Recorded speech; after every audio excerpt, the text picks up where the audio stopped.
দ্রব্যমূল্যের ঊর্ধ্বগতির প্রভাবে হিমশিম খেতে হচ্ছে সাধারণ মানুষের, বিশেষ করে নিম্নবিত্ত মানুষের নাভিশ্বাস অবস্থা। তবে ট্রেডিং কর্পোরেশন অব বাংলাদেশ টিসিবির পণ্যই যেন তাদের শেষ ভরসা। পূর্বে স্বল্প আয়ের মানুষ টিসিবির পণ্য কিনলেও এখন সরকারি বেসরকারি চাকরিজীবী বেশিরভাগ মানুষই এখান থেকে পণ্য কিনছেন। নির্ধারিত সময়ের অনেক আগে থেকেই ক্রেতারা দীর্ঘ লাইনে দাঁড়িয়ে আছেন। নিজেদের মধ্যে লাইনে দাঁড়ানো নিয়ে ঝগড়া করতেও দেখা যায়। নির্দিষ্ট সময়ে ট্রাক না আসায় দীর্ঘ সময় লাইনে দাঁড়িয়ে থেকে মহিলা ও বৃদ্ধরা চরম ভোগান্তির শিকার হচ্ছেন। কার্ড ছিল, আমরা সুশৃঙ্খলভাবে নিতে পারছি এবং ভালো ছিলাম।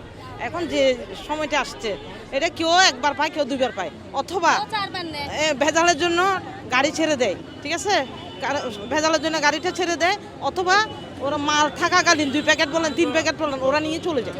এখানে আমরা আসছি কিন্তু 7:30টায় দিকে লাইন দেওয়ার জন্য, 4টার দিকে আসছি আমরা, কিন্তু পরিস্থিতির কারণে একজন আসতেছে, আমরা 2জন 3জন 4জন মিলে একসাথে আসছি এখানে লাইনে, বুঝছেন? এই যে সকাল থেকে লাইন, অথবা যাদের বাসা খাচ্ছে ওরা ধরেন লাইন দিয়ে আবার বাসায় চলে যায়। ঠিক আছে, আবার আসে। দৃশ্যটি চট্টগ্রামের জামালখান এলাকার।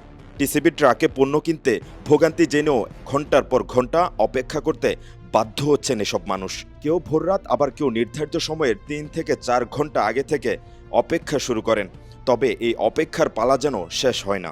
আমরা সকালে ভোর 4:30টায় আসি, 5টায় আসি, 6টায় আসি, গাড়ি কটা বাজে আসি সব থাকে না। এভাবে আমরা দাঁড়ায় থাকি, মানে মধ্যমবিত্তীয় এভাবে আমরা মরে যাচ্ছি। রোডে নামি গেছে, আর কি করবো? এখন রোডে নামি গেছে যে কিছু করার নাই, জানেন? বর্ষমান মাল নদী গাড়ি টান দিয়ে চলে যায়, আবার বর্ষমান এখানে তো প্রায় সময় দেখা যাচ্ছে সকালে আসলে তারপরে বসে থাকতে থাকতে 1টা 2টা 3টাও বাজে। তারপরে আগের মতন কাটটা করে দিলে মনে হয় ভালো হইতো। মানুষ এখন বেশি হচ্ছে, আগের মতো কাট করে দিলে আমাদের জন্য ভালো হয়। এখন কাটগুলো বাদ দিয়ে এখানে মারামারি হচ্ছে, পিটাপিটি হচ্ছে, কেউ মাল পাচ্ছে কেউ পাচ্ছে না। ভোক্তাদের অভিযোগ, টিসিবি ট্রাকের নির্ধারিত সময় থাকলেও কখনো 10টা, কখনো 11টা, আবার কখনো 1টাও বেজে যায়। দীর্ঘক্ষণ এভাবে লাইনে দাঁড়িয়ে থাকলেও নিরুপায় এসব মানুষ। আগে কার্ড যখন আসিল আমরা পাইতাম না, এখন যখন কার্ড নাই, কার্ড ছাড়া মাল দেন আমরা একটা হলেও পাই, কেউ কার্ড দিলে আমরা মাল পাই না। আর আমরা গ্রাম থেকে আসছি, শহরে থাকি, তা আমরা গ্রামের বোর্ডার, এখানের বোর্ডার নয়, আমাদেরকে কার্ডও দেয় না। তা কেমনে পাবো আমরা, কেমনে চলবো? আমরা তো 5:30 লাইনে দাঁড়াই। এখন তো গাড়ির তখন ঠিক নেই, গাড়ি হয়তো 10টায় 10:30টায় 11টায় 1টায়, তারপরে আইবি 1টা বাজে, আইলেও আপনার ডাইল ব্যাংকে 2টা বাজে, শুরু হইতে 2টা বাজে।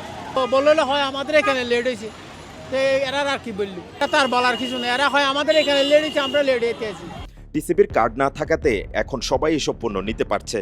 আগে একই পরিবারে 2 থেকে 3 জন সদস্য কার্ডধারী ছিল। আবার কারো কারো দাবি, আগের মতো কার্ডের ব্যবস্থা করলে শৃঙ্খলা থাকবে।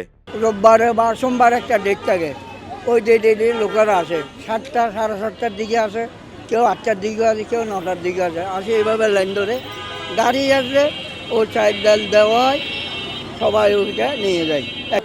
মাঝে মধ্যে আসেও না, ও আমরা চলে যাই। এখানে টিসিবির মাল দেওয়া হয় সোমবার আর বৃহস্পতিবারে। আমি আসছি 9টা হইতে 9:30টার দিকে, আসে এই মাত্র এখনও বসা আছি, এখনও আসে নাই। এরা এখন কখন আসবে তাও বলা যাচ্ছে না। সময় তো নষ্ট অবশ্যই হয়, সময় তো হয়, এখন কী করবো? টিসিবির মালের জন্য তো আসতে হয়, এটা তো আমাদের গরিবের খাবার, এছাড়া আর যাবো কই বলেন?